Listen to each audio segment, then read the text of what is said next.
Presidência do Museu da Bolsa do Brasil, MUB3. Entrevista com Carlos Alberto Botelho de Souza Barros, realizada em 1 de julho de 2025. Carlos, seja bem-vindo, obrigada pela sua presença. E para a gente começar, gostaria que você fizesse sua autodescrição, por favor. Ok. Bom, primeiro eu gostaria de agradecer a oportunidade, estou feliz de estar aqui, voltar à casa que eu frequentei tanto a Bovespa quanto a BMF. Eu sou um homem, tenho 56 anos, cabelo grisalho, estou sentado aqui na sala para dar entrevista para o Museu da Bolsa.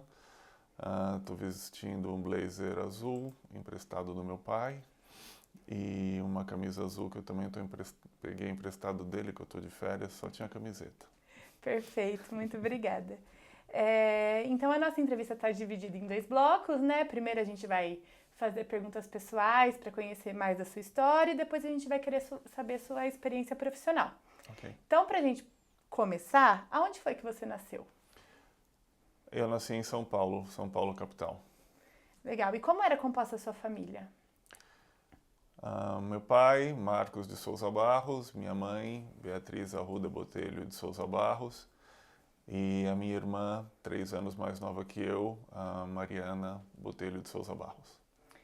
E como foi sua formação escolar? Onde você estudou, fez faculdade, pós-graduação, ensino técnico? Uhum. Eu estudei na Escola Jaraguá, aí ia só até a 8ª série, do Jaraguá eu fui para Nossa Senhora das Graças, uma escola ali no Itaim Bibi, onde fiz primeiro, segundo, terceiro colegial. Eu não sabia o que eu queria fazer, estudar na faculdade.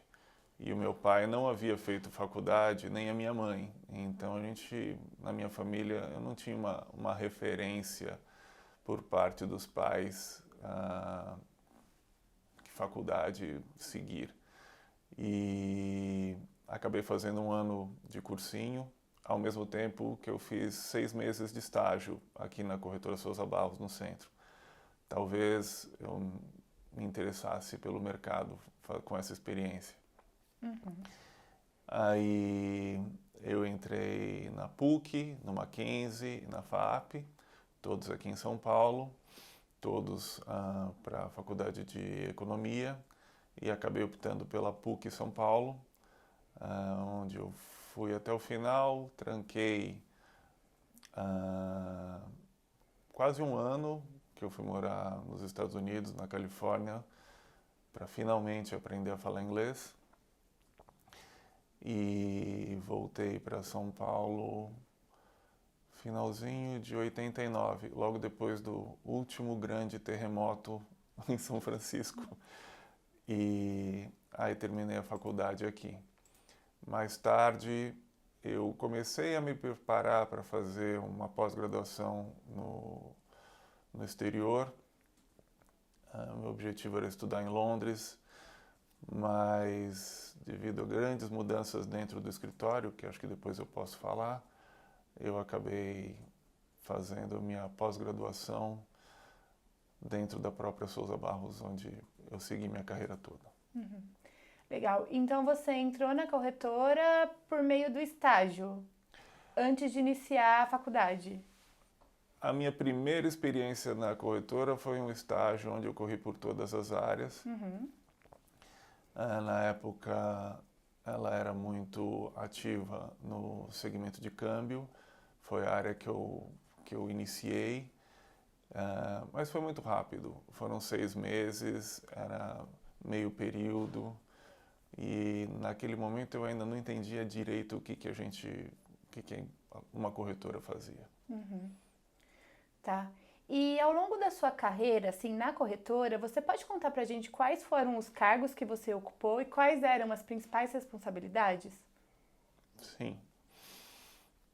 Primeiro, eu quero voltar um pouquinho para falar sobre a faculdade. Uhum. Eu entrei na PUC e no curso de economia porque eu gosto muito de história e acho que economia conversa muito com história, sociologia, e os desejos e os anseios humanos. Talvez eu ainda tenha uma paixão forte por psicologia e eu queria entender o que motiva as pessoas.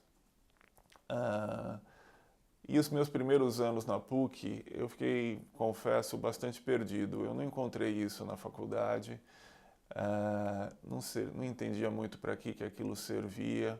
Eu fazia o curso da manhã e o curso da noite era bastante disputado, porque muita gente já tinha começado a trabalhar e todo mundo queria, então, trabalha de dia e faz a faculdade à noite. Quando eu voltei dos Estados Unidos, bem mais maduro, porque aí eu havia morado fora da casa dos meus pais, aprendi muita coisa lá na Califórnia, eu consegui transferir o curso para o noturno e fiz umas entrevistas. Uma das entrevistas que eu fiz na época foi para o banco BBA. Era um dos grandes bancos, assim como Garantia, Credit Suisse, grandes bancos de investimento, super respeitados. Mas eu ainda era muito novo e não estava nem um pouco preparado para começar a carreira numa instituição daquele porte e tão disputado como era uma vaga naquela empresa, que eu não passei nem na primeira entrevista. E um pouco depois eu fui convidado pelo meu pai, que era o principal acionista e, na época, diretor-presidente, para começar uma área do mercado que estava começando a ganhar fôlego aqui no Brasil, que era o câmbio turismo.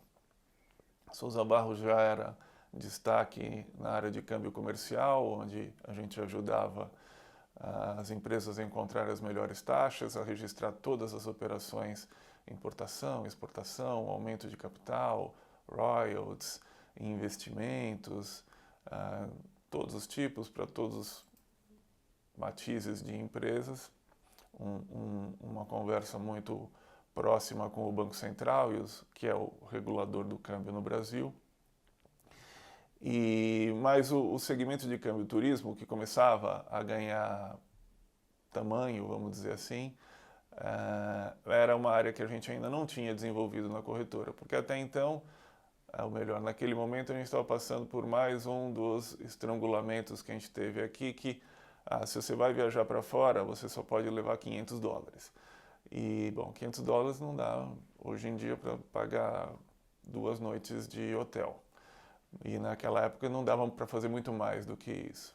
Então o turismo era bastante limitado, mas havia sido criada essa nova categoria de câmbio, que era o câmbio turismo, inclusive com uma taxa um pouco diferente da do câmbio comercial, onde, sobre essa rúbrica de câmbio turismo, você podia comprar muito mais dólares para que bancasse a sua viagem no tempo que você fosse fazer lá fora.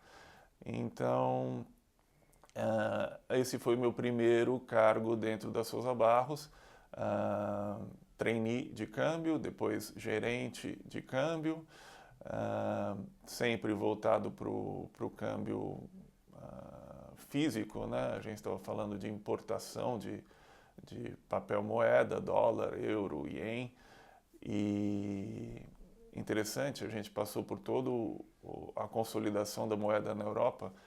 Então, quando eu entrei na corretora, ainda tinha liras italianas,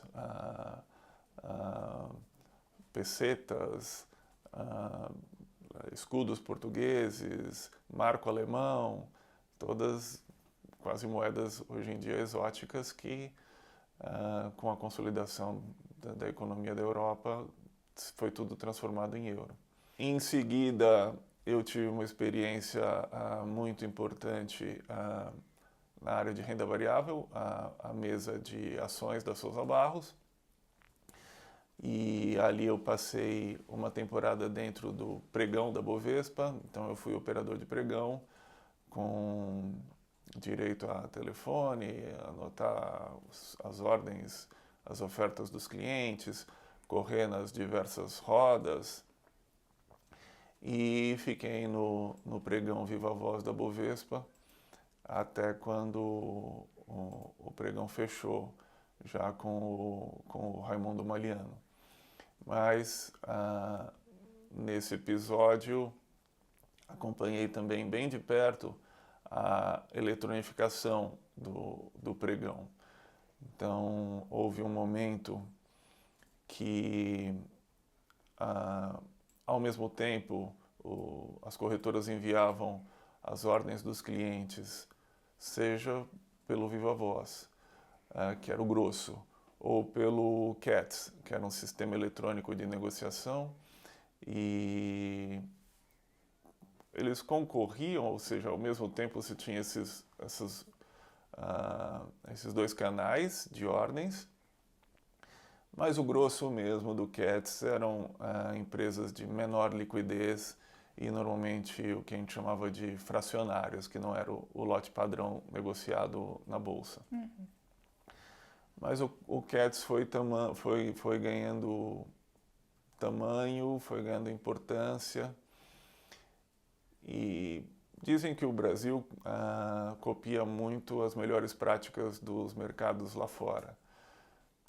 E acho que tem um episódio marcante, entre muitos, né, mas talvez esse seja o mais importante, que em 1987 tem um episódio na Bolsa de Nova York, o mercado inteiro financeiro americano, mas principalmente na Bolsa de Valores de Nova York, que é conhecido como Segunda-feira Negra. E o mercado caiu em 3 dias quase 2/3. Foi algo apavorante, e os clientes, que nos Estados Unidos você já tinha uma massa muito grande de investidores, pessoas físicas, eles não tinham como ligar para as corretoras e saber o que estava acontecendo, levantar suas posições, zerar operações, montar novas operações, porque, como a gente brincava, cada operador tem 2 ouvidos e uma boca, ele não consegue atender mais que alguns poucos clientes simultaneamente. Então, devido a esse evento de 87, a Bolsa de Nova York abriu um canal, uma porta de acesso que era uma porta eletrônica, por onde os clientes, através de microcomputadores, podiam acessar o mercado. Na verdade, eles acessavam as corretoras e as corretoras colocavam as ordens no mercado. E acho que isso inspirou todas as bolsas ao redor do mundo, e mais ou menos 10 anos depois, a Bovespa iniciou o que a gente chama do home broker, e que também era uma porta de acesso, além do telefone ou até presencial. O cliente podia vir até a corretora e dar uma ordem, mas o normal era via telefone, e aí eles passaram a ter acesso através das plataformas das corretoras. E a Souza Barros, junto com a Socopa, foram as 2 primeiras corretoras a oferecerem esse canal para o investidor. Eu participei muito de perto desse processo da Souza Barros, e aí, só que diferente da Bolsa dos Estados Unidos, onde as ordens param nas corretoras e as corretoras executam, às vezes contra carteira própria, às vezes casando ordem de diferentes clientes, um que está comprando e outro que está vendendo. Aqui no Brasil, o acesso até aquele momento era único de direto. O cliente era levado até os books de oferta da Bolsa. E era o acesso mais democrático possível que a gente já havia visto no mercado, porque não importava que tem um cliente com uma ordem de milhões de reais e um outro na ordem de centenas, dezenas de reais, e os dois competiam pelo mesmo preço, tudo que a regra era quem chegou primeiro, né, se é o mesmo preço, o pequeno vai estar na frente na lista do grande. E foi muito rico esse momento, porque também culminou com mais um dos bons que a gente teve na Bolsa, no mercado de renda variável do Brasil. O mundo estava passando por grandes transformações, a China crescendo, a grande demanda por commodities, a pirâmide etária no Brasil era um povo muito jovem, tinha muito mais jovens do que pessoas em vias de se aposentar, e era um case para os investidores estrangeiros que viram ao mesmo tempo muitas empresas abrindo capital aqui no Brasil. E foi quando, mais uma vez, os clientes pessoa física começaram a entrar na Bolsa.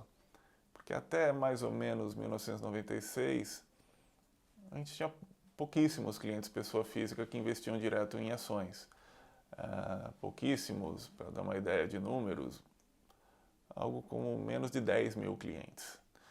E conforme a Bolsa foi subindo, novas empresas abrindo capital, o Brasil entrando no foco de grandes investidores, as privatizações de Petrobras, Telebrás, Vale do Rio Doce e grande colocação de papéis da Petrobras, foi cada vez mais popularizando o mercado, e o mercado subia, então as pessoas conversando umas com as outras, a gente começou a ter uma demanda muito grande para abertura de cadastros e novos clientes entrando.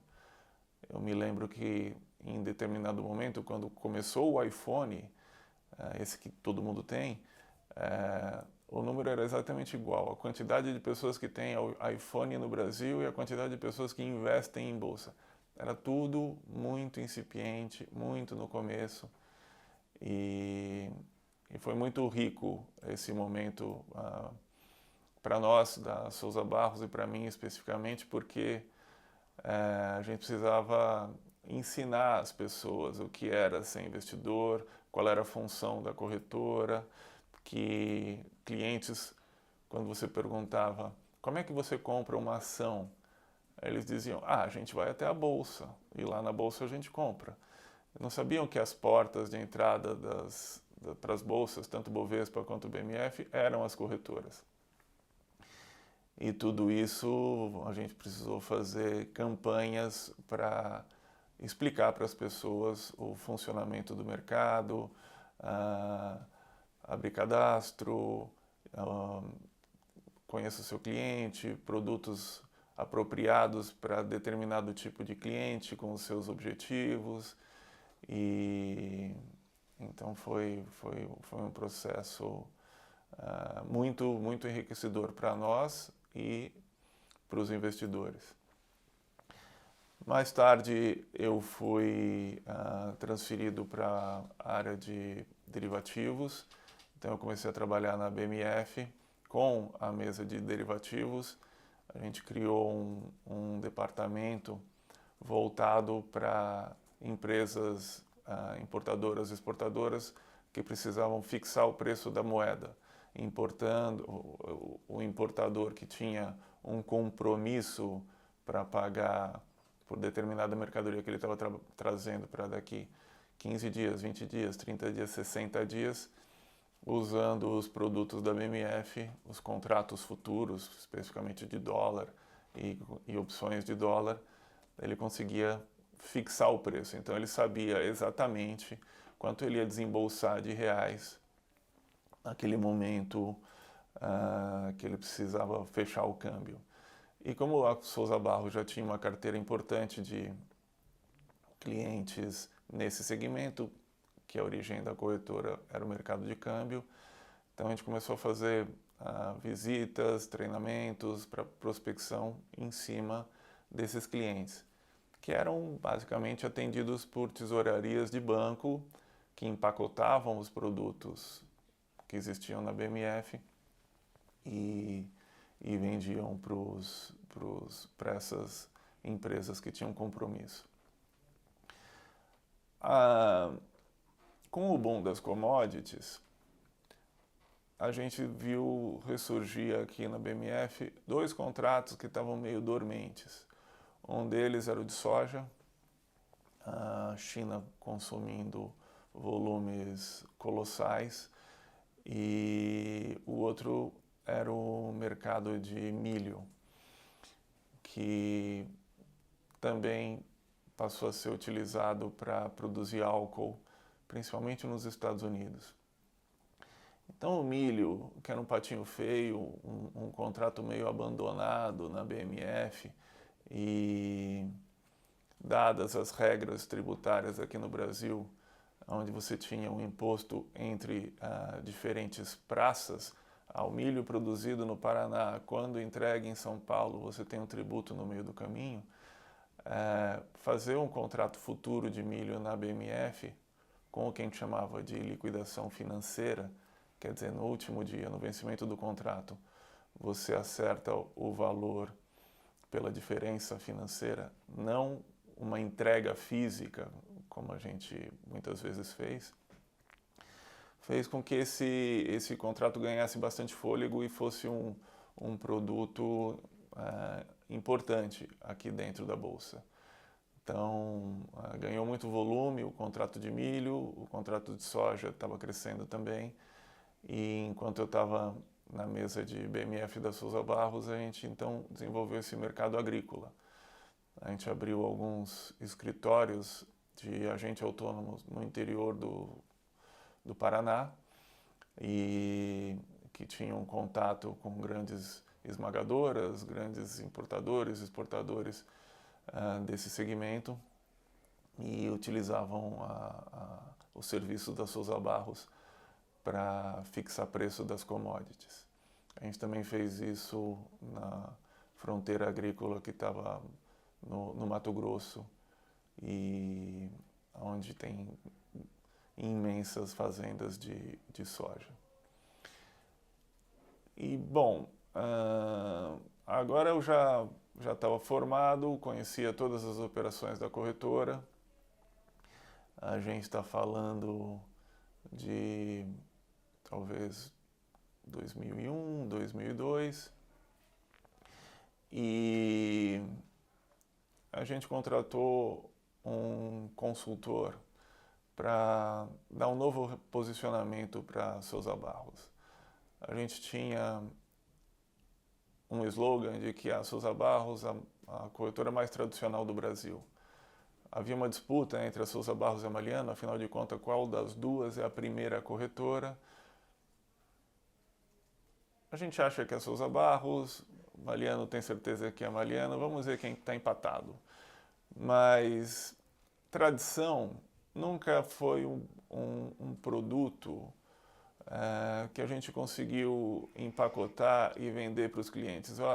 Somos a corretora mais tradicional do Brasil, logo a mais segura do Brasil, onde você pode confiar o seu dinheiro, as suas economias.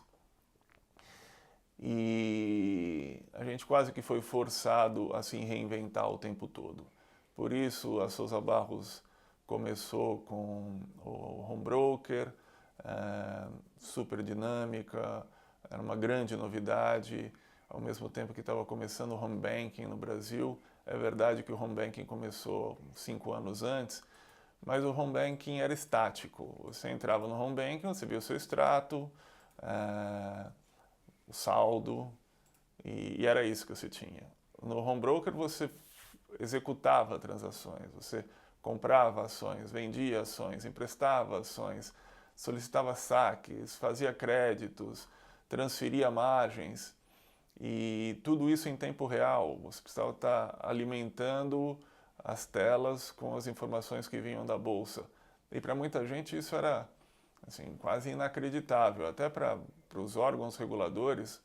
Quando por acaso a gente tinha algum pane no sistema de negociação e os clientes não conseguiam zerar as posições e ligavam para as corretoras e quando não encontravam a resposta que queriam, iam para a CVM ficava de cabelo em pé e falava, vocês têm que dar um jeito nisso, eles não podem ficar ligando aqui. E aí a gente criou vários canais de onde os clientes conseguiam reclamar. E como eu falei, eram uma massa de clientes nova que estava voltando para a Bolsa aqui. Há muito tempo a gente não tinha pessoa física. Mas a Souza Barros precisou se reinventar. E nesse processo, com esse consultor, eu fui alçado como a terceira geração da empresa. Eu me tornei presidente da corretora e me envolvi ainda mais com a parte, vamos dizer assim, política do mercado. Então, comecei a participar da Associação das Corretoras, da Ancord. Virei um conselheiro da Ancord. Mais tarde, fui convidado pelo Raimundo Mariano a fazer parte do conselho da Bovespa, que para mim foi uma belíssima escola. Era um ambiente onde praticamente 16 corretores indicados pela classe participavam e a gente tinha um envolvimento muito grande com os diversos departamentos da Bolsa, que a gente chamava de câmaras. Então, tinha a câmara de renda variável, câmara de renda fixa, câmara de produtos, investidores estrangeiros, ADRs, todo e qualquer projeto, algum corretor, dada a sua afinidade dentro do conselho, era convidado para participar. E eu participei de vários desses projetos e dessas câmaras aqui na Bolsa. Isso foi o mesmo momento, 2002, 2003, 2004, que o mercado vinha crescendo muito e a Bolsa tinha começado a desenhar o que seria o IPO da Bovespa. E nesse desenho fazia todo sentido a gente ter uma concentração numa casa só de todos os negócios de renda variável do Brasil. Até então, a gente tinha 16 bolsas no Brasil fazendo a mesma coisa. Todas as 16 negociavam ações, todas as 16 tinham corretores, as principais praças. E foi quando o Conselho da Bovespa desenhou um plano para trazer esses corretores de outras praças para negociarem aqui na Bolsa de São Paulo. E aí a gente visitou todos eles. Então, Minas Gerais, Paraná, a Bolsa de Fortaleza e a Bovespa foi comprando essas corretoras e dando acesso, foi comprando essas bolsas e dando acesso para as corretoras negociarem aqui em São Paulo. Podia ser diretamente, para isso tinha que ter determinadas características, principalmente um volume expressivo de patrimônio, capital próprio, mas quando elas não tinham essas condições, elas podiam eleger uma corretora já estabelecida, seja de São Paulo ou outra praça, onde elas se conectavam e operavam através. É um modelo que a gente também chamava de distribuidoras de valores. Hoje em dia isso mudou para o participante de negociação.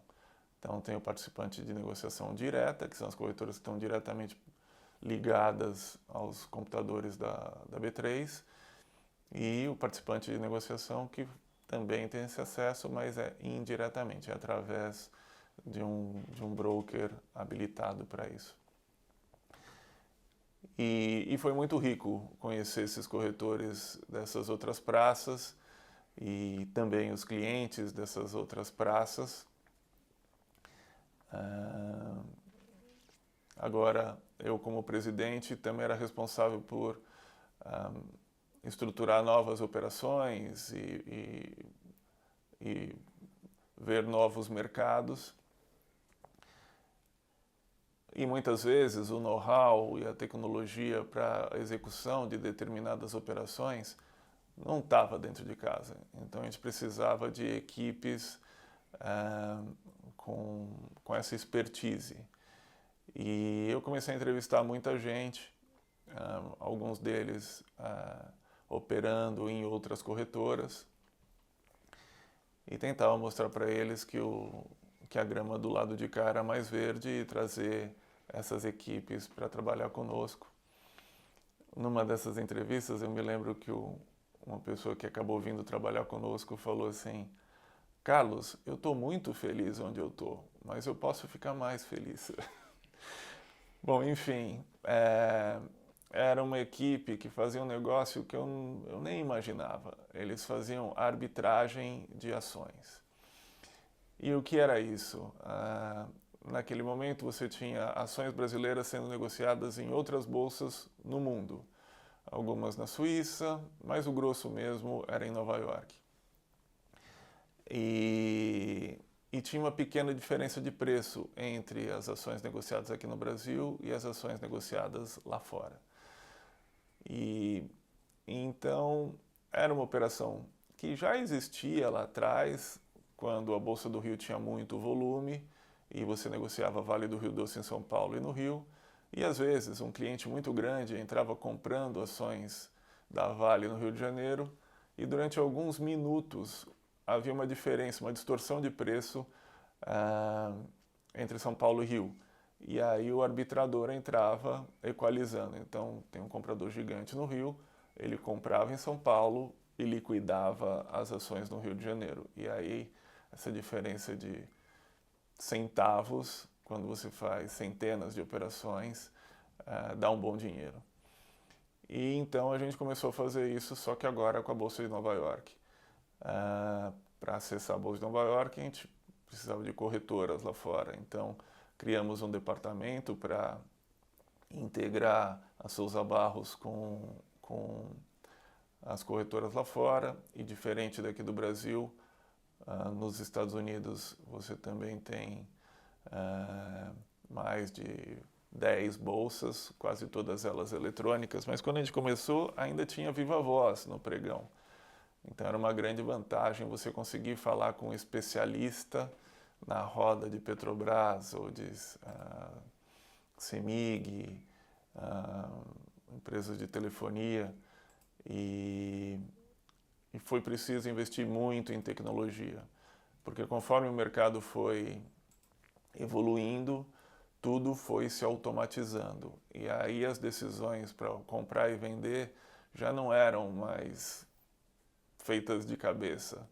A gente foi desenvolvendo algoritmos que em determinadas circunstâncias a gente vai comprar um lote aqui no Brasil, vender um outro lá fora e simultaneamente travar no dólar da BMF, porque parte da operação era dolarizada. E essa operação foi ganhando importância dentro da Souza Barros, até que a gente decidiu montar um broker-dealer nos Estados Unidos. E então, em 2008, a Souza Barros abriu um escritório em Miami, através do qual a gente passou a operar nossa carteira própria e abrir acesso a clientes brasileiros que tinham interesse em investir nos mercados lá fora com uma série de outros produtos e ações de N empresas que não eram listadas aqui no Brasil. Mas nem tudo são rosas, né? Assim que a gente abriu o escritório em Nova York foi quando estourou o subprime. E então um fluxo que a gente apostava que era o estrangeiro vindo para o Brasil para investir no mercado brasileiro se retraiu e a gente nunca conseguiu trazer esse fluxo, mas rapidamente a gente virou a chave e falou, bom, se o estrangeiro não vem, o brasileiro talvez vá. E aí a gente começou a abrir conta de investidores brasileiros que tinham interesse em investir nos Estados Unidos em uma outra moeda, correr um outro risco e diversificar o seu portfólio. E isso foi até 2015.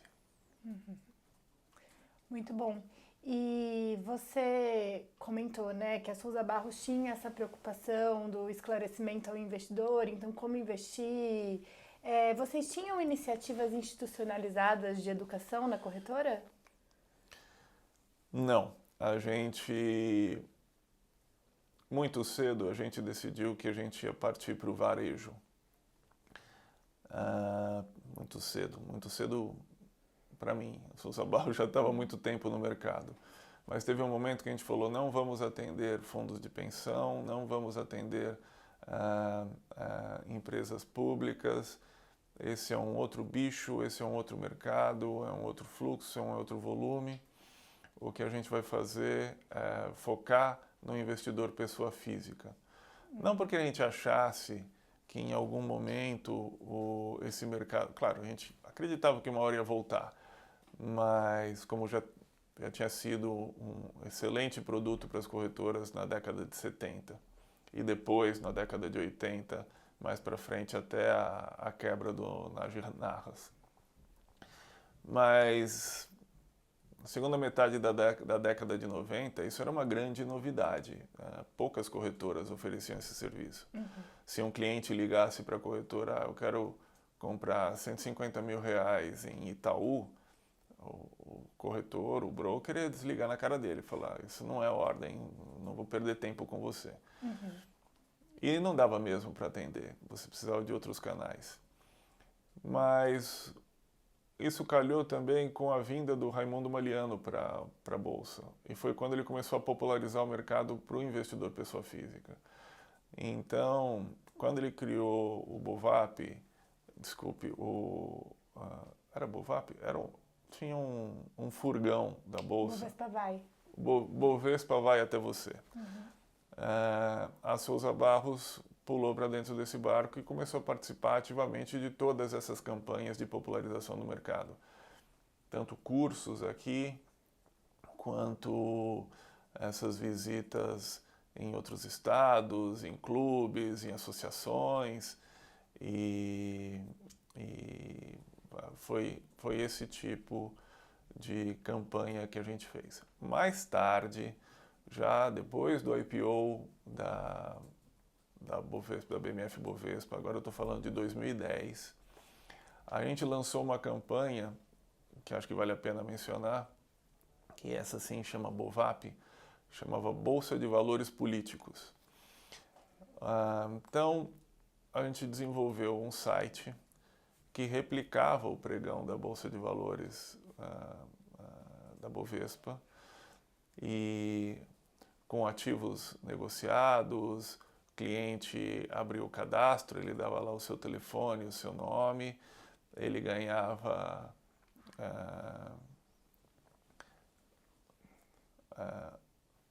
URP,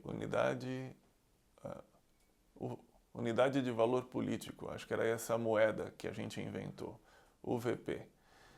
E ele negociava na Bolsa os candidatos à presidência do Brasil, os candidatos, os deputados, senadores, de acordo com o que o candidato ia dizendo e os valores políticos.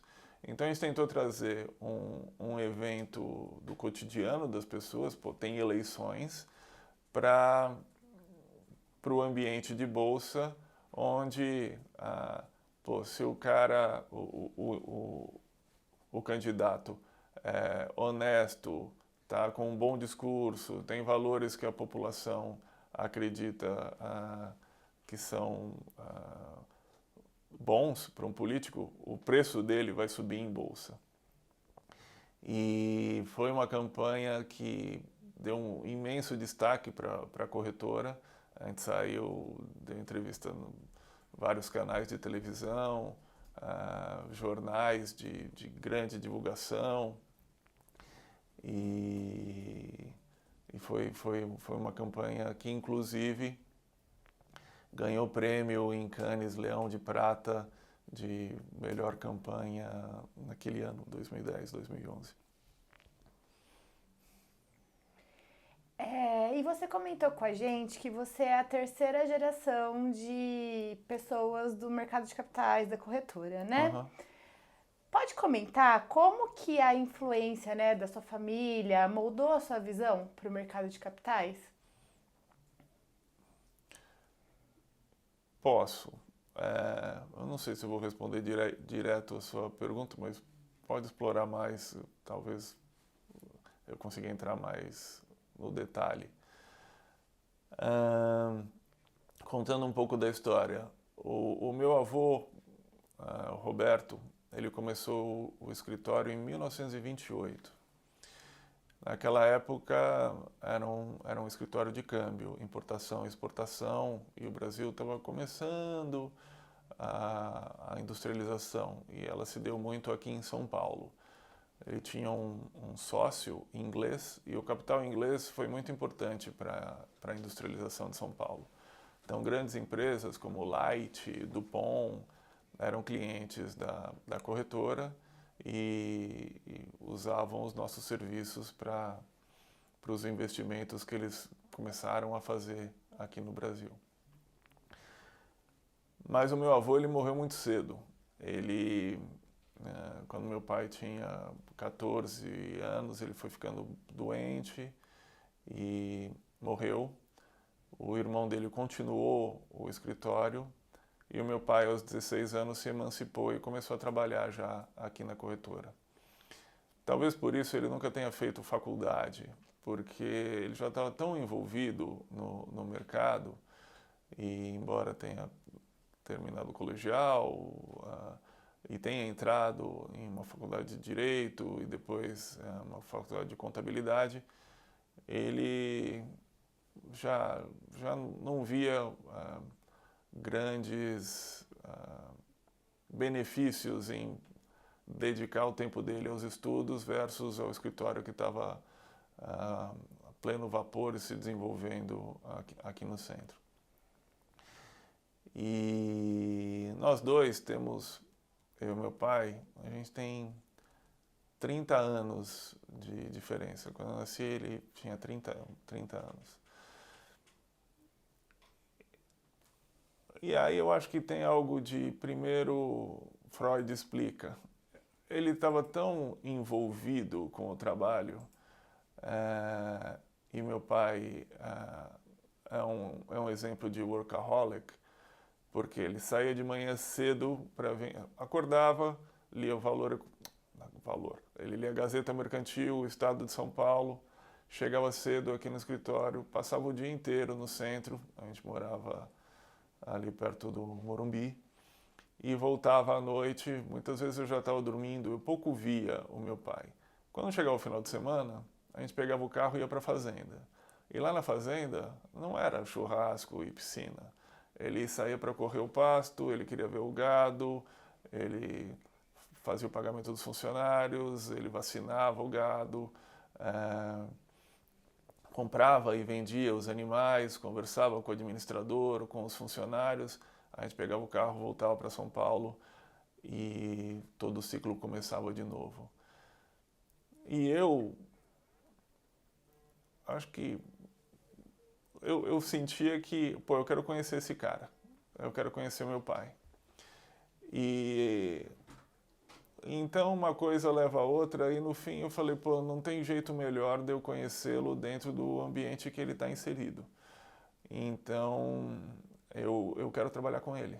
E é um cara que eu admiro muito até hoje, pelos valores, pela dedicação, pela seriedade, pela transparência. E até que não tão cedo assim, eu devia ter uns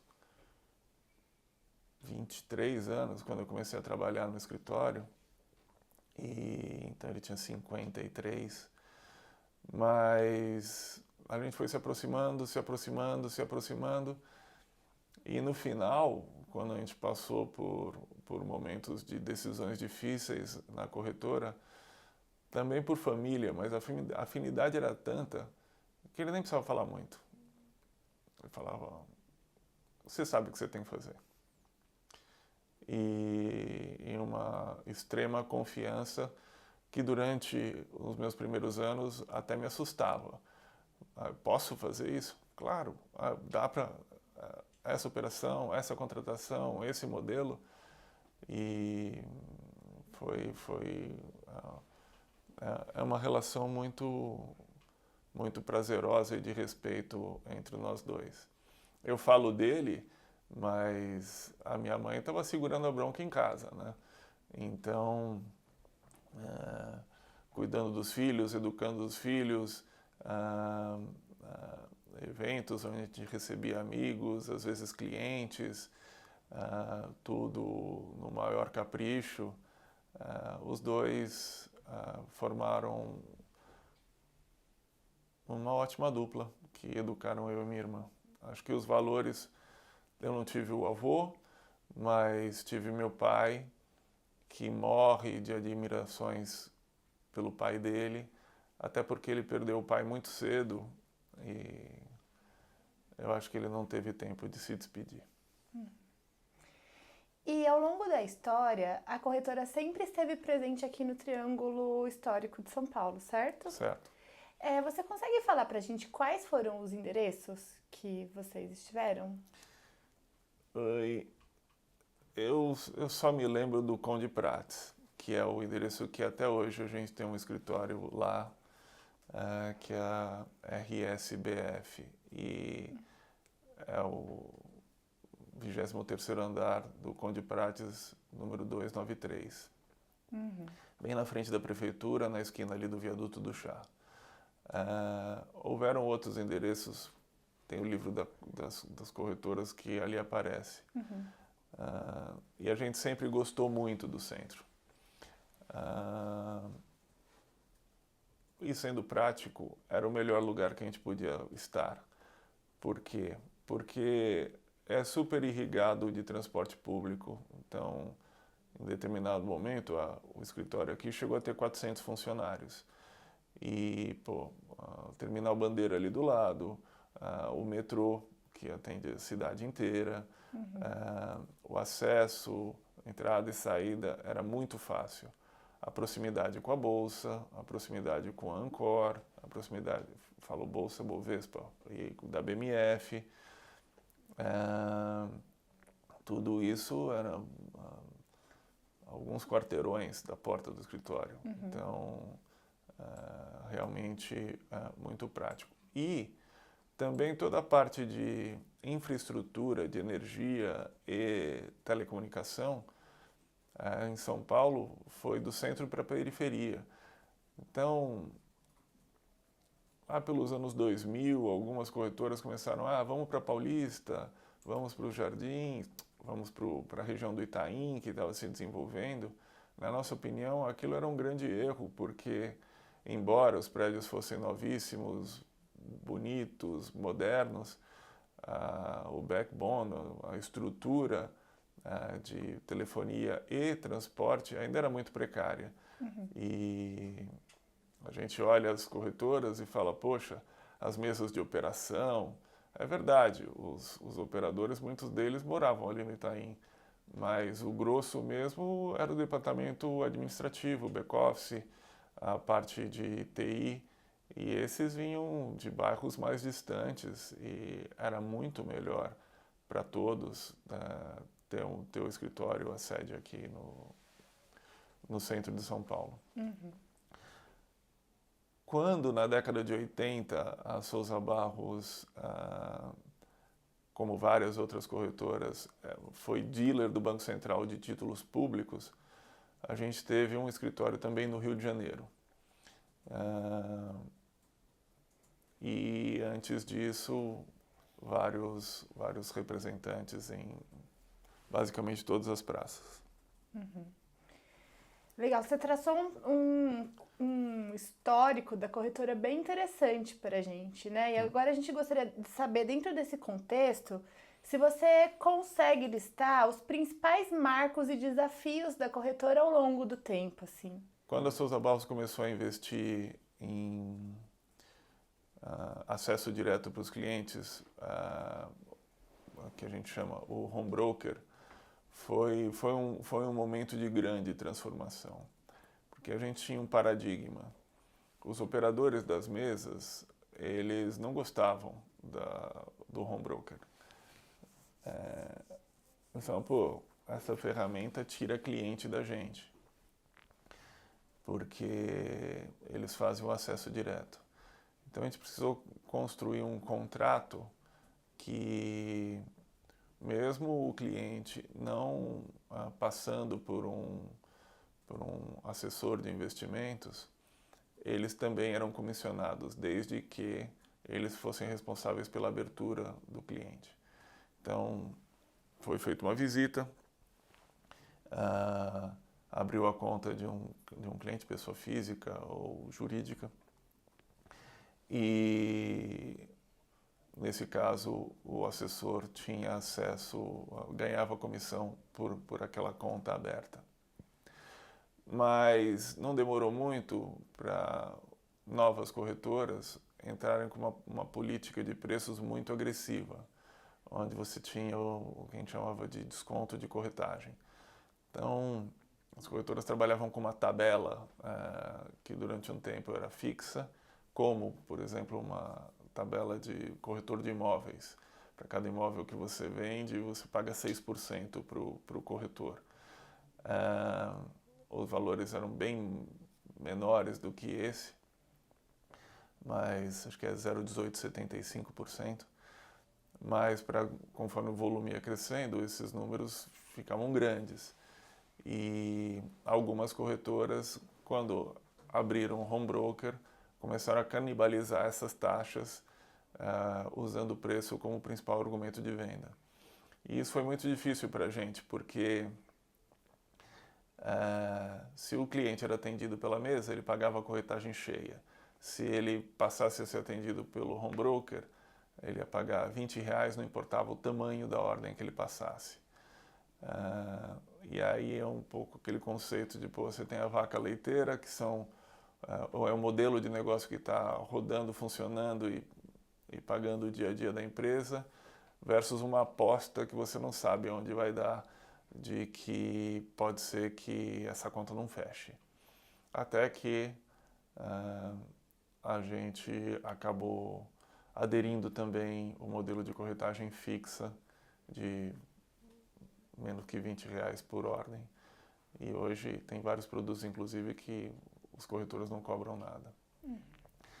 Mas, ao mesmo tempo que era um grande investimento, porque a internet estava começando, a gente precisava escrever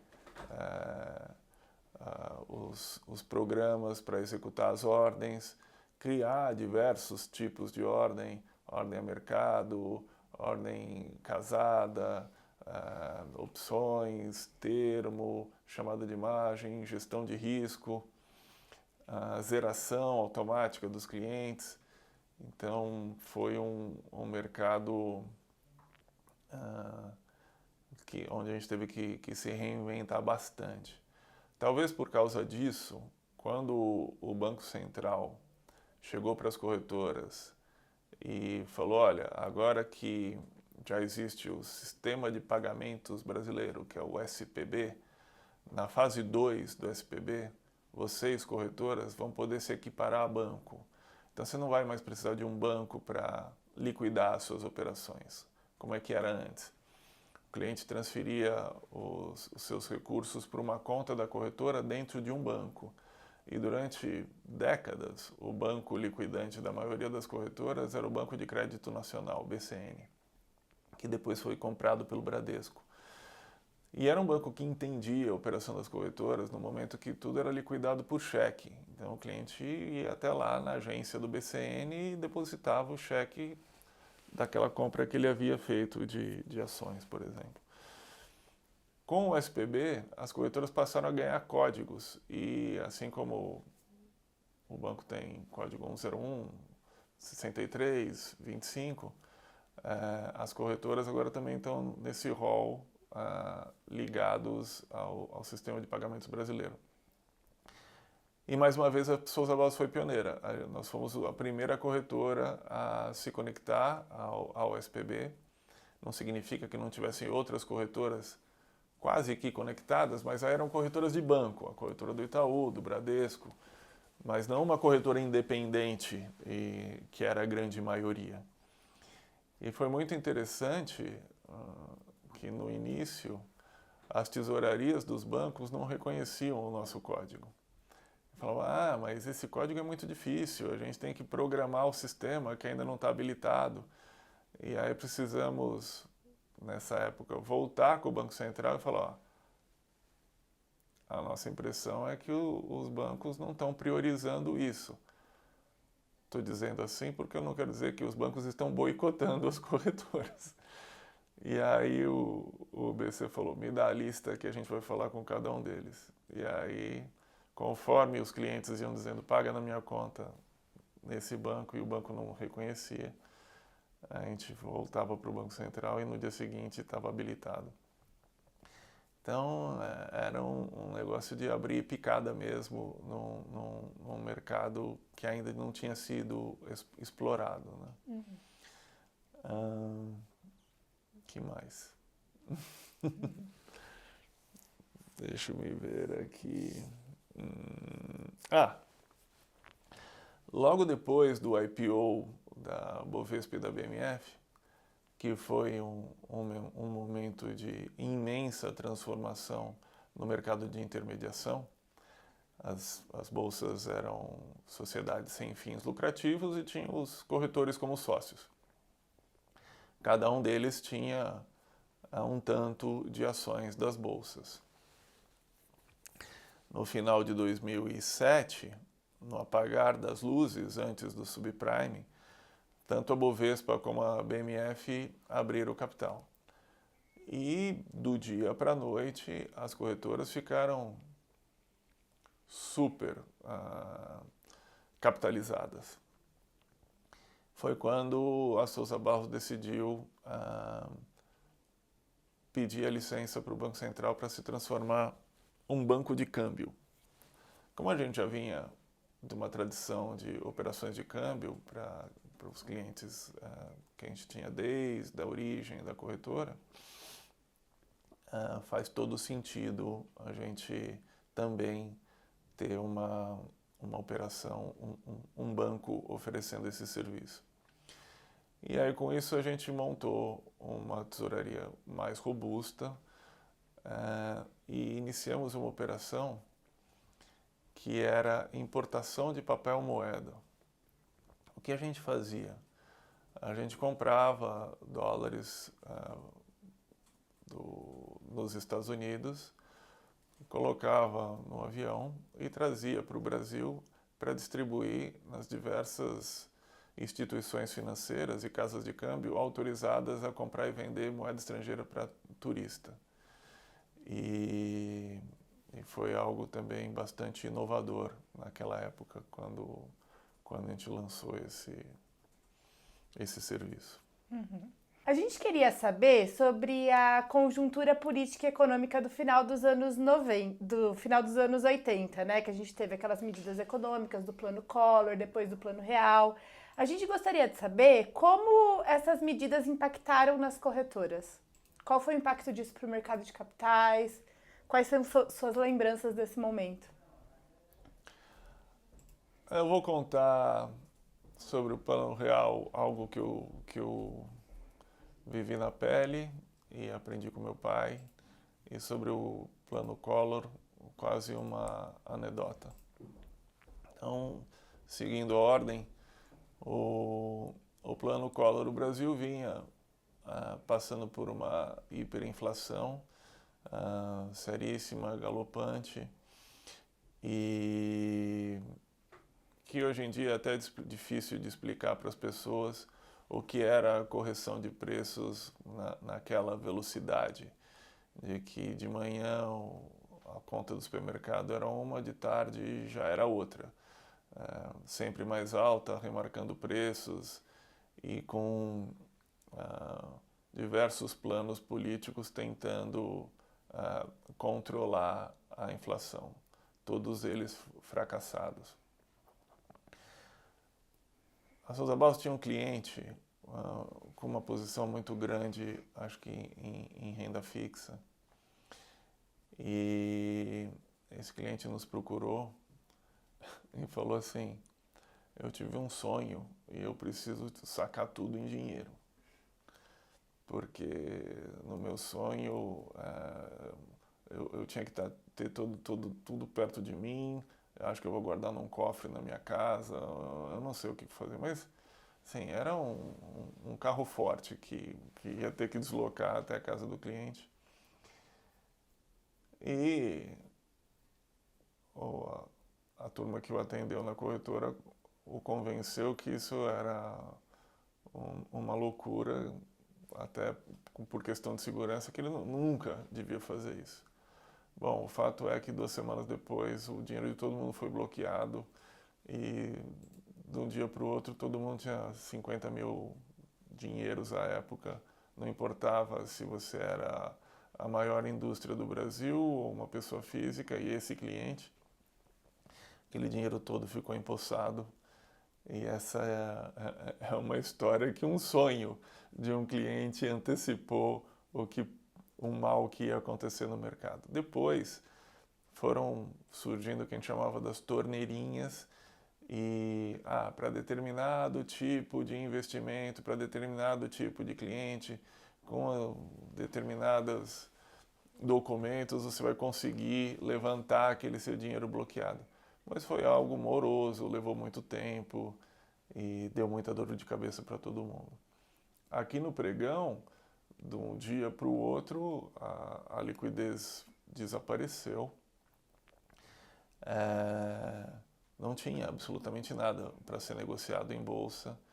Eu ouço histórias de que, de repente, operadores de pregão começaram a apregoar vendo Monza, assim, vendendo carros por preços lá embaixo, porque eles precisavam de dinheiro para pagar o dia a dia. Então, durante algum tempo, o mercado, o pregão, que era super dinâmico, barulhento, com centenas de negócios, ficou em silêncio. E naquele momento, a Souza Barros, como eu falei, chegou a ter 400 funcionários. De um dia para o outro, caiu para 100.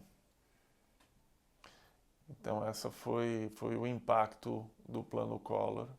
E depois, devagar, tudo foi voltando.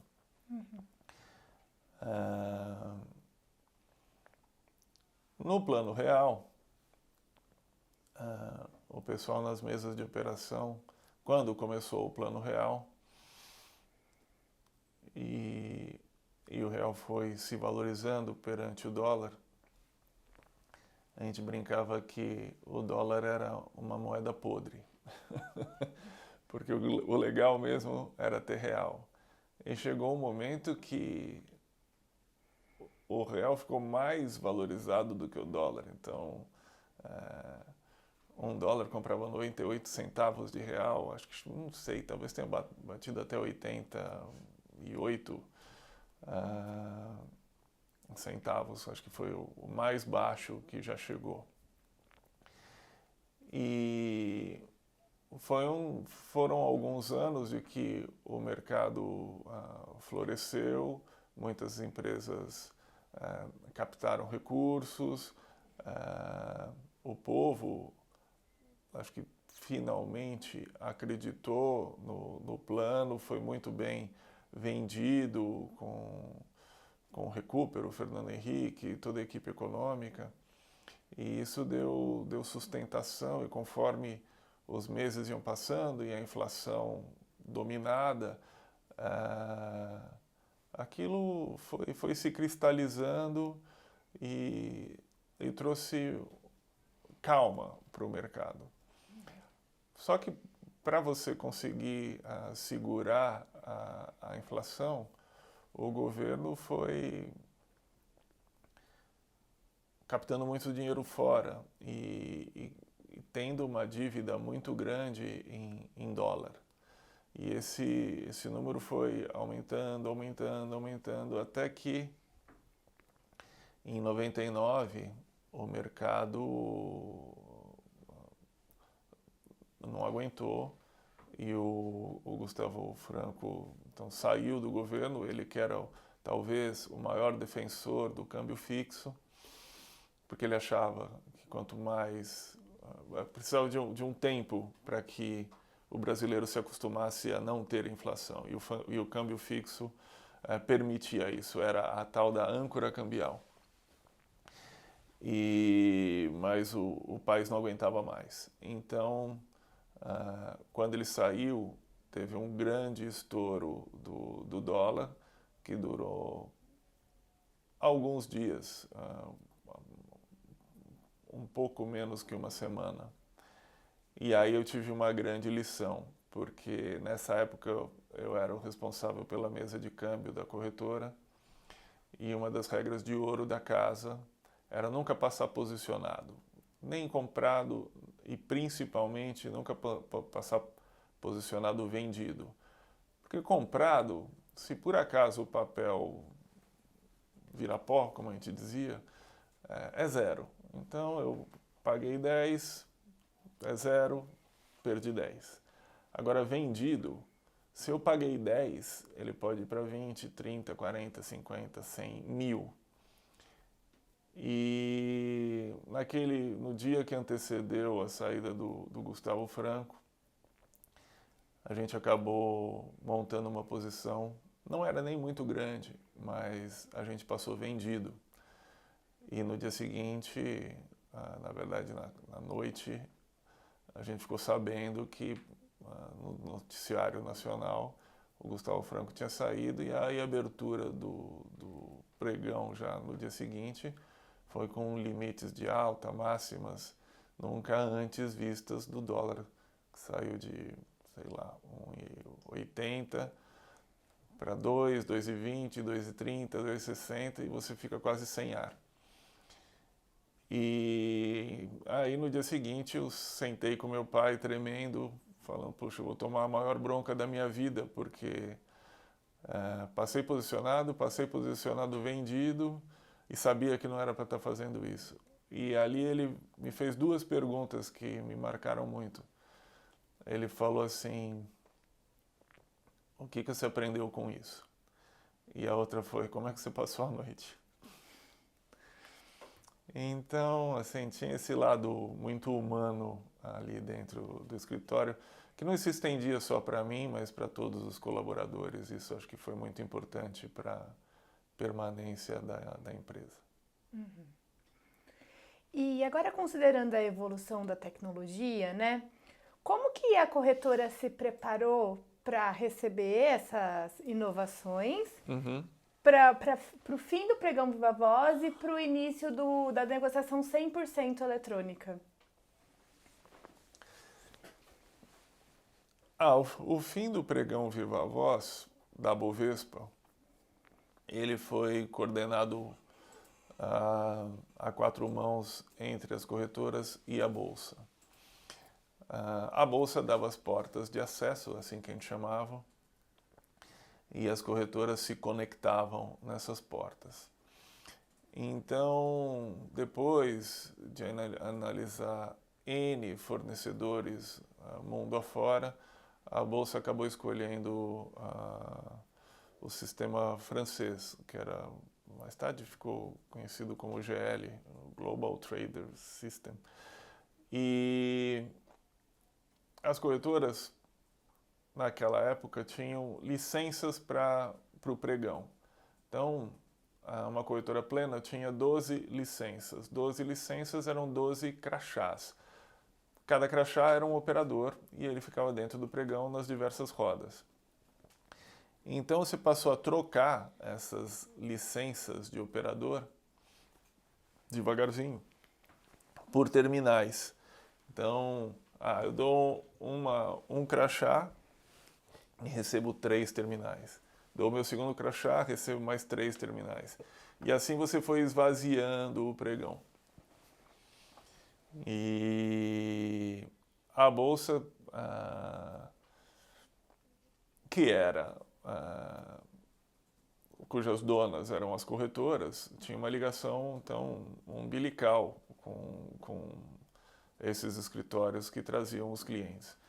E tinham uma campanha de investimento em tecnologia. Então, muito do capital que as corretoras precisaram alocar para esses novos sistemas de negociação vieram através de uma linha de crédito da própria Bolsa, que ajudou a todos. Assim como a BMF, quando começou a eletronificar o pregão, que era um mercado assim, muito mais agressivo do que o mercado da Bovespa, porque os clientes da BMF basicamente eram grandes fundos e tesourarias de banco, exigiam uma precisão maior do que o da Bovespa na execução das ordens, e os volumes eram muito maiores. Já tinha um sistema de telefonia bem diferente do da Bovespa. Era um sistema que a gente chamava de intrali, um telefone ligado direto nos diversos clientes, e que, dependendo do comando que você dava, você conseguia conectar o cliente não só na mesa de operações, porque aí o cliente passava a ordem, o tesoureiro do banco passava a ordem para o operador da mesa, e o operador da mesa encontrava um operador no pregão, e esse operador do pregão executava aquela ordem do cliente.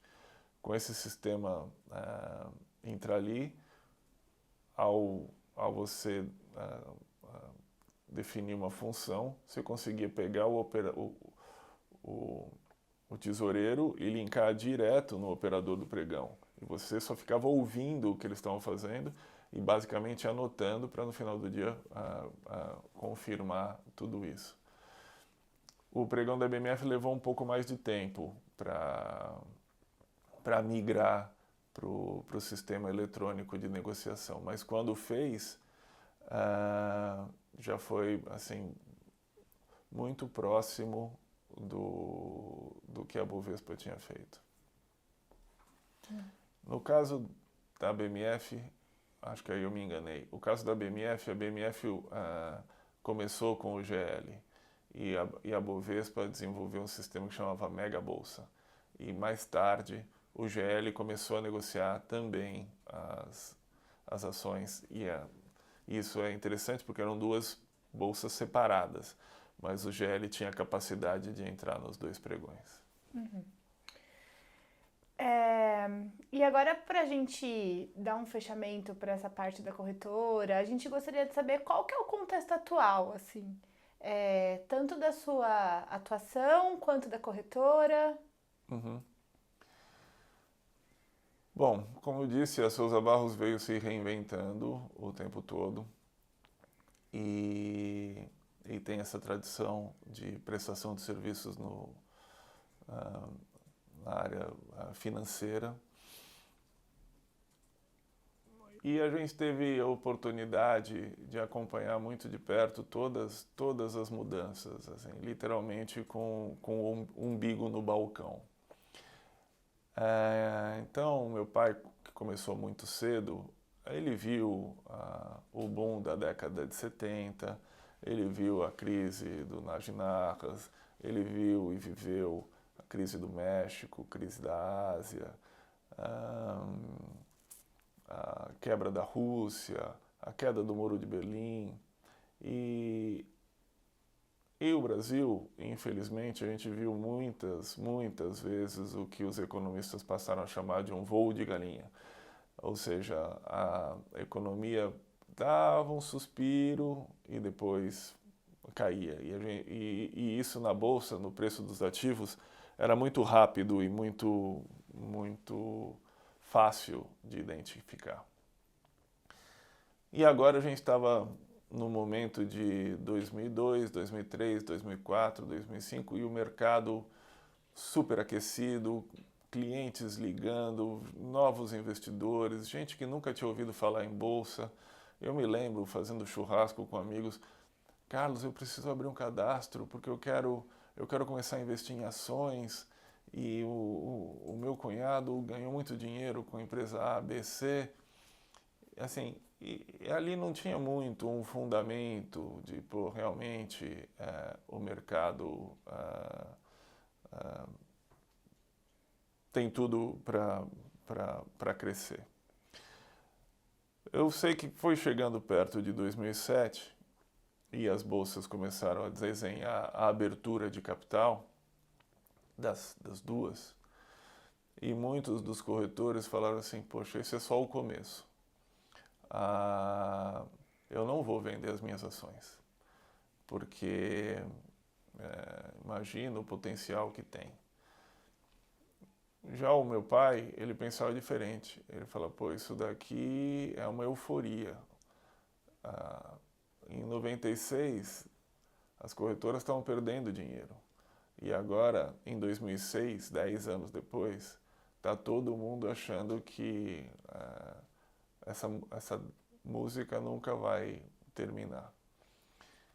Então, no final de 2007, quando foi a abertura de capital da BMF,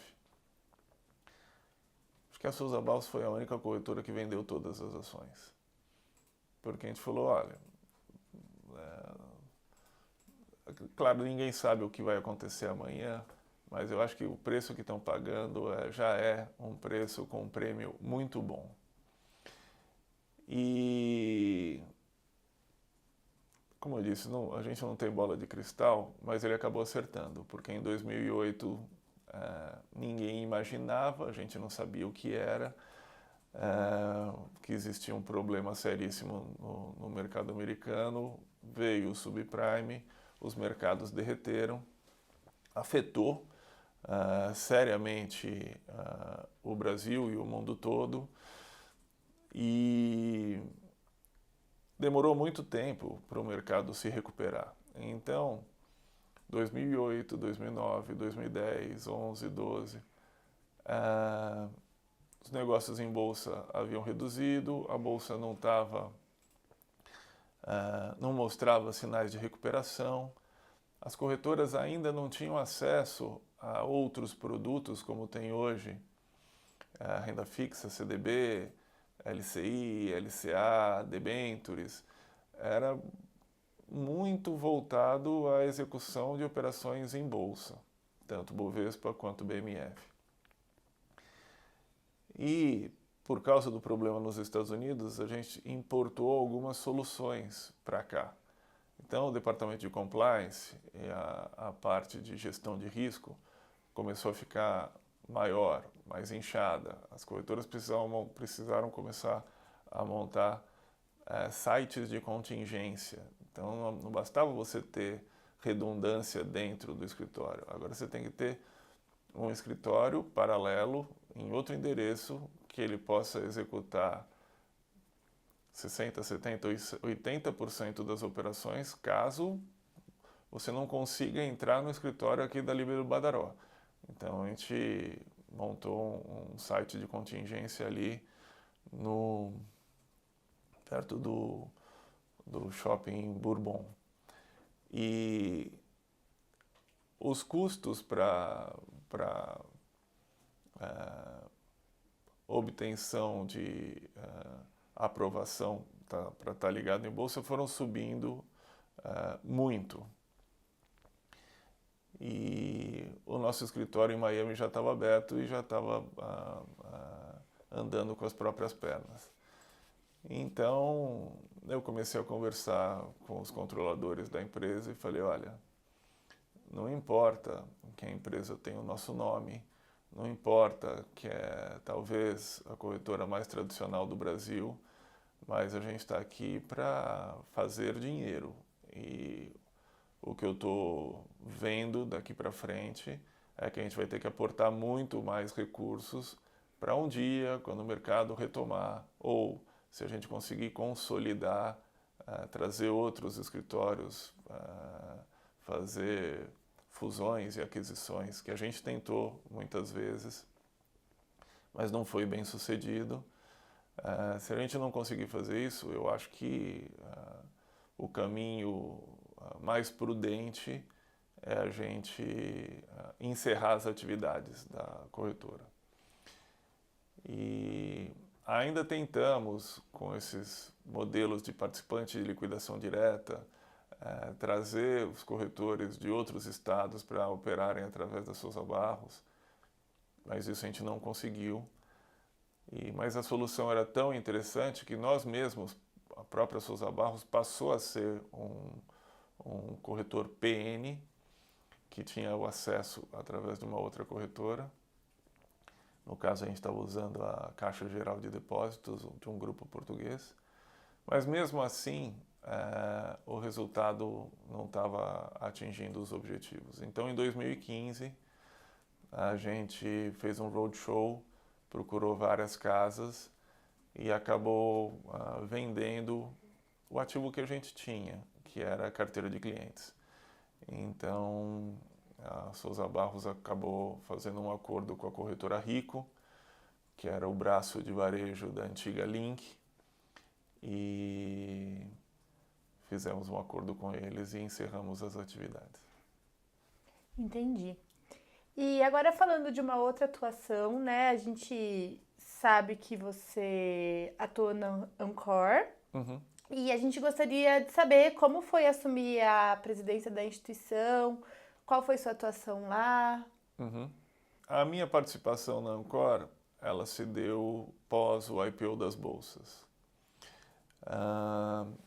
Então, tanto as corretoras quanto a Associação das Corretoras era muito vinculada à Bolsa de Valores, tanto Bovespa quanto BMF.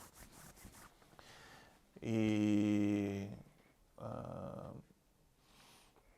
pós-desmutualização, ficou-se entendido, poxa, agora todo mundo está muito capitalizado e não precisa mais de incentivos por parte das bolsas, que também mudaram muito, passaram a ser empresas com fins lucrativos. Então, aquela linha no balanço das bolsas de investimento na Ancor ou transferência de tecnologia para a Ancor secou. E a relação da Ancor com as bolsas, principalmente com a BMF, se distanciou bastante. Então, a gente teve o presidente Manuel Félix Sintra, que ainda tinha um excelente trânsito junto à B3, principalmente. Ele havia sido presidente da BMF. Foi seguido pelo Joaquim, que já não tinha tanto trânsito junto às bolsas, e finalmente, depois do Joaquim, eu entrei. A Ancor e as corretoras, nesse momento, pós-IPO, precisaram se reinventar. E aí a gente fizemos 2 grandes investimentos. Um deles foi na habilitação e preparação de agentes autônomos. Era uma demanda do mercado, a gente precisava de mais agentes autônomos para que pudessem representar as corretoras, captar clientes, captar ordens, mas para que eles pudessem atuar, eles precisavam passar pelas provas de certificação da Ancor e depois os treinamentos que vinham nos anos seguintes para eles se manterem atualizados para novos produtos, melhores práticas. E então a Ancor começou a estruturar junto instituições de ensino cursos que pudessem ser ministrados e provas que pudessem ser dadas com mais frequência, porque nem sempre as provas calhavam estar no mesmo dia que você tinha um número interessante de agentes para se habilitar, se certificar e poder iniciar o trabalho. E uma outra vertente, então essa é na parte de captação, que a gente desenvolveu, foi junto à CETIP, que estava florescendo os CDBs de bancos pequenos e médios e também as LCIs e LCAs no mercado imobiliário que estava crescendo muito. E esses produtos eram listados na CETIP, mas eles ainda não tinham um registro perfeito o título linkado ao cliente que era o comprador daquele produto. Então foi durante a minha gestão que a gente criou o CETIP Certifica, que ele certificava que cada um daqueles títulos estava diretamente linkado aos clientes. Isso trouxe bastante segurança e a transparência para o mercado. Uhum. Mais tarde, a gente já estava em vias de vender a corretora, embora eu tenha aprendido muito e talvez até desejasse continuar como presidente da Ancord. Eu não achava que fazia sentido a Ancord ter um presidente que não fosse corretor. Então, eu trabalhei pela campanha do meu sucessor e o Caio, que trabalhava na corretora Concórdia, deu continuidade. Legal. Agora a gente já está encaminhando para o final. E agora, é uma pergunta assim, bem ampla. A gente gostaria que você compartilhasse com a gente algum momento, algum projeto específico, alguma história marcante que tenha tido relevância assim, na sua vida, na sua carreira, algo mais, sabe, representativo assim? A gente havia investido na estruturação do banco de câmbio. A gente ainda não tinha licença de banco de câmbio, mas já estávamos atuando como importadores de moeda. E isso foi em 2008.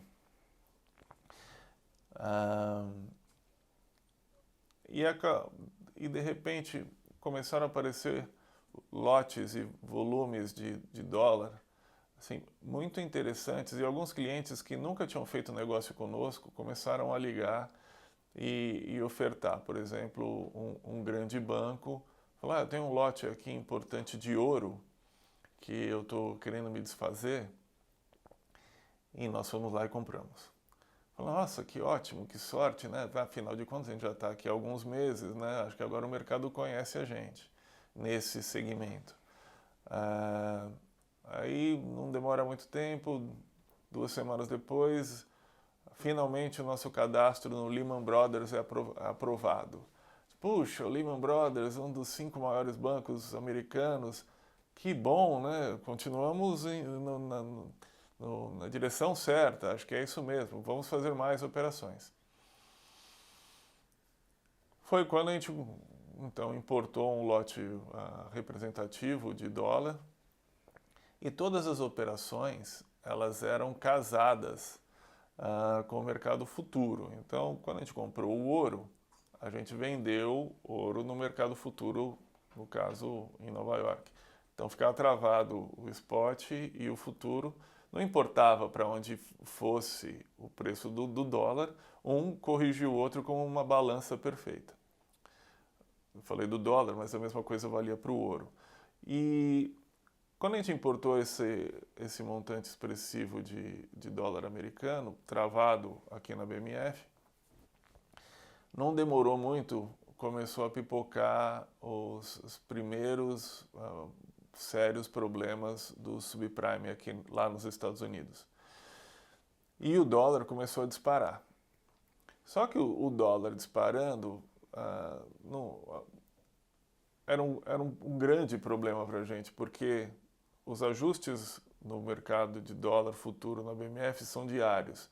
Então, se você comprou, no nosso caso, a gente tinha vendido o dólar a 2,30, se no dia seguinte estava 2,40, você tem que pagar essa diferença de 10 centavos. E no outro dia está 2,50, você paga mais 10 centavos. E no outro dia está 2,60, você paga mais 10. Isso é chamado chamada de margem. Isso vai drenando o caixa da empresa. E a gente foi chegando num momento que, poxa, embora eu tenha um monte de dólar no cofre, eles precisam ser vendidos para turistas que não estão indo viajar. E aí a gente tinha duas alternativas: ligar para o Banco Central e reverter a operação, que era assim que a gente fazia, ou ser teimoso e acreditar que o mercado ia voltar. E nesse momento o mercado estava super contrário a gente e o controlador da empresa estava de férias. Então eu liguei para ele, ele estava no Havaí, eu falei, olha, as projeções mais conservadoras são que a gente tem tantos dias de caixa e senão a gente vai ter que zerar. Aí ele falou, bom, então ou esse volume de ajustes negativos ou essa data limite, a gente liquida a operação. Mas 2 dias depois o mercado voltou e a gente acabou até ganhando dinheiro com esse negócio. Mas aprendi 2 importantes lições nesse episódio. Uma delas é que quando o santo, ou quando a esmola é demais, até o santo desconfia, né? Tava muito bom para ser verdade. E a segunda, que é uma máxima do mercado, é que o menor prejuízo é o primeiro. A gente ficou esperando, o negócio foi e até tirou bastante o sono da gente. E para a gente finalizar, gostaríamos de saber, na sua opinião, qual é a importância de captar essas memórias do mercado de capitais, que é isso que a gente se propõe a fazer no programa de História Oral, que é o que o museu faz na exposição. Eu acho que a gente aprende muito com o passado. Então, narrativas sinceras dos problemas que a gente enfrentou, os desafios que a gente viveu, eles não são idênticos ao que a gente está passando hoje, mas eles são, assim, grandes lições. E lições de seriedade, gente que fez, que se envolveu, apaixonado pela atividade, porque no fim são relações humanas. O que a gente pensa, números, estatísticas, probabilidades, é confiança. A gente está tratando de, eu vou investir numa empresa, mas não é só o mercado, é o gestor da empresa, é a alta administração. Quem são aquelas pessoas, o que eles estão fazendo,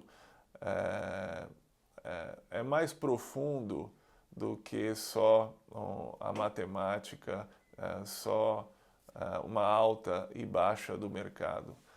E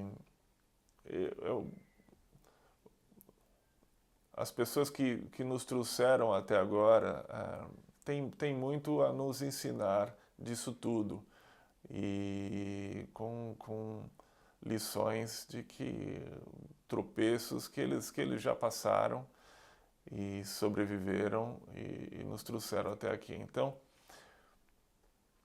a parte talvez, se fosse saudosista, é um respeito, mas tem grande valor ao que a gente fez até agora e onde a gente foi procurar as respostas, às vezes no próprio mercado, às vezes fora, imitando as bolsas estrangeiras. A B3, a BMF começou quase replicando o que a gente via em Chicago e trazendo para dentro de casa as melhores práticas com toda essa bagagem do que a gente já aprendeu.